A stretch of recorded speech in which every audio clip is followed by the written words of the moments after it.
Hi everyone, just going to do another talk through again. How to make, this is my old belly pan from racing last year. I've decided to go to a full fairing this year, so this is just sat in the shed. Bolts onto my CBR 125, I'm sure it'll fit many others. It's just made out of an oil drum. This one. Okay, and I'm going to show you quickly how to go through another, and a quick reason why we run one. Run one so that if your engine takes a dump, it catches some of the oil and the coolant out of the engine. It's supposed to hold half your coolant and oil from within your engine, so that's why we run them on our race bikes. This one's the one I run the season before last. It's just the corners of an oil drum. It's not as pretty as I'd like it, so I made a new one, which was this one. So you can see it's just a grey oil drum. I'm going to go through the measurements now and what I've done to get to where that is now, because I think it looked quite well. It looks a little bit more like an actual bike part, as opposed to some of the ones where they just used the base of the oil drum and it looks dead square. It doesn't look like it's as it's supposed to be. You know, if you use that flat base there, it just looks a bit shit. So we'll try and make it look a little bit neater, a little bit more like a proper fairing, so get it all together. Also in the build, we're going to make a couple of little straps. I'm doing it in my settee because we're all confined to our houses, so I'm sort of in my front room making this bit on my own. My settee's the handiest thing I've got to a workbench. Right, so we get our catch tank. I've got a tape measure, so I measure it and we see that it is just shy of 400mm long, and the height of it is, so I've cut the corner of the thing at 200mm on either side. If you see, if you get tape measure right around, yeah, so it's 200mm up from the base. So you cut it 90 degrees. You mark up to your height, spin it over 90 degrees, mark it up to your height,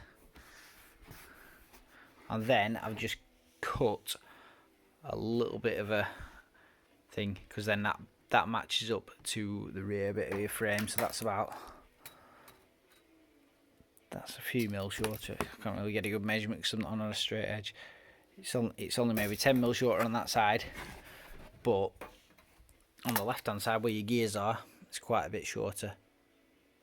You can see there, it's about 50mm down, about 3/4 of the way across, and then I've just flowed it in just so it's a little bit smoother. Just show that again. Yep, there. Okay, it's got like a 50mm offcut off the thing, and that's how we go. We've got some mounting holes, which are here, here, here and here, so that we can fix the catch tank to the bike. Right, as you see now, I've marked up with a marker pen just some lines where I want to be cutting it out all the way around. Okay, and if you see on what's going to be the bottom, there's a bit there. Should the end on, a bit easier. Right, okay, so the end on, I've lifted it to, it's over 50mm, you can't see it there. There we go, 60mm height. Reason for that being that the ACU specs that your height of your catch tank has to be at least 50mm. So I've given it an extra 10mm to account for wall thickness, just so that if I go a little bit wayward as well on the cutting lines, I'm not going to go underneath the thing and then it's out of spec and it's scrap. It's scrap already. So let's upcycle it. Okay, so there we have it. A few minutes later, chopped it out. So that's my original, that's my new one. Because of where the spout was, I've ended up with a funny little offcut bolt. We'll just put that to the back of the bike, and that could be on the gear lever side, the bit where we've got the offcut for your shifter rod to fit in. Okay, so your front holes need to be 175mm up from the squared off base. Okay, same on that side.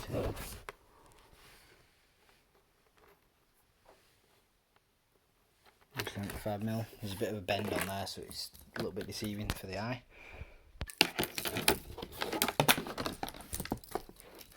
And also, they are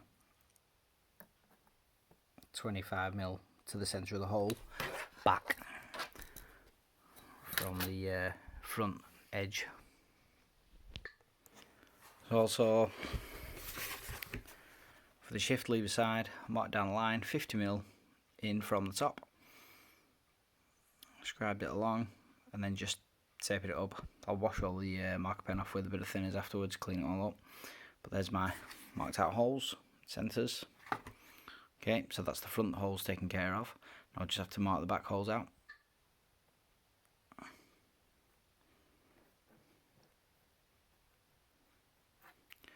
So the back hole to the centre of it should be about 145mm. On the left side, on the shifter side, and on the right side,